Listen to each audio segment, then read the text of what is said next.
Hi, welcome to the Meilahti campus of the University of Helsinki. My name is Heidi Virtanen and I work as a scientific project manager at FIMM, the Institute for Molecular Medicine Finland. I manage the company collaboration projects that utilize our drug sensitivity and resistance testing platform. Drug sensitivity and resistance testing is used to help the physician who treats cancer patients to find the best suitable drug for each individual patient.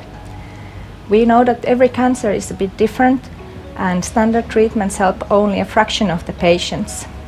That's why personalized treatments are needed.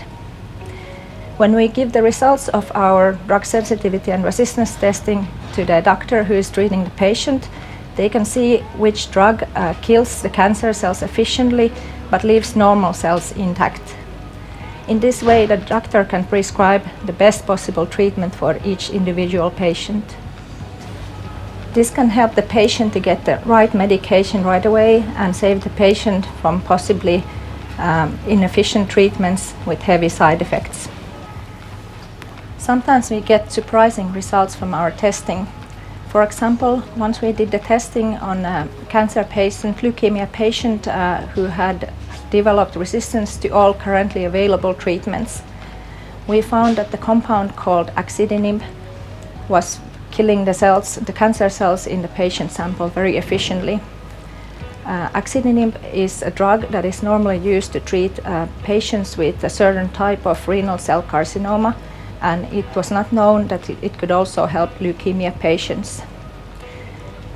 Since axitinib is already approved for use as a cancer drug, its safety was known, and that's why it was easy to give this drug to a patient without the long and extensive testing that is usually done on new drugs.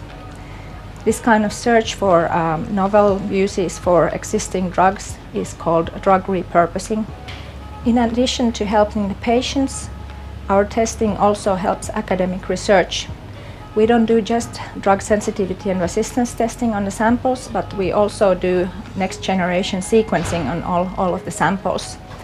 When we combine the drug sensitivity data to the genetic information that we get a lot of valuable information of how the drugs actually work in the cells, and this increases our understanding of the disease itself. Drug sensitivity and resistance testing is a key element in many of our company collaboration projects. Pharmaceutical companies test their drug candidates in our system to see how they compare to other compounds in our large oncology collection. Hi, I'm Jani Saarela. I'm the operational manager here at FIMM High-throughput Biomedicine Unit. I coordinate ex vivo drug sensitivity and resistance testing of primary cells from hematological cancer patients. The current FIMM oncology collection contains 527 oncology drugs and one drug combination. 1/3 of the drugs are approved for cancer treatment, and one half of the compounds are investigational, while the rest are probes. Besides the general oncology collection, we also have targeted sets for solid tumors, for myeloma, and for acute myeloid leukemia. Besides the FIMM oncology collection, also company-specific compounds can be screened, as we have done in collaboration with drug companies. We can also ship assay-ready drug plates for users, and we have the tools for the analysis. We have used the drug sensitivity and resistance testing platform with hundreds of cancer patient samples to give clinicians information about potentially effective personalized cancer therapies, and we have identified unexpected opportunities for drug repurposing. The ex vivo drug testing model is also expanded to other countries, and we're currently setting up Nordic collaboration for testing of primary acute myeloid leukemia samples. Ex vivo patient samples, biobank samples, and cell line models can be subjected to drug sensitivity and resistance testing. We obtain clinically valuable information by analyzing longitudinal samples from different disease states.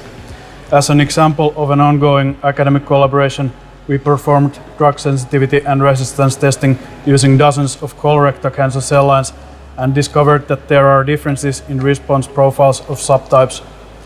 In another study, the standard drug sets were screened in the presence of additional single compounds, revealing interesting synergies. We are studying how different drugs could be used in combination to achieve the best treatment results.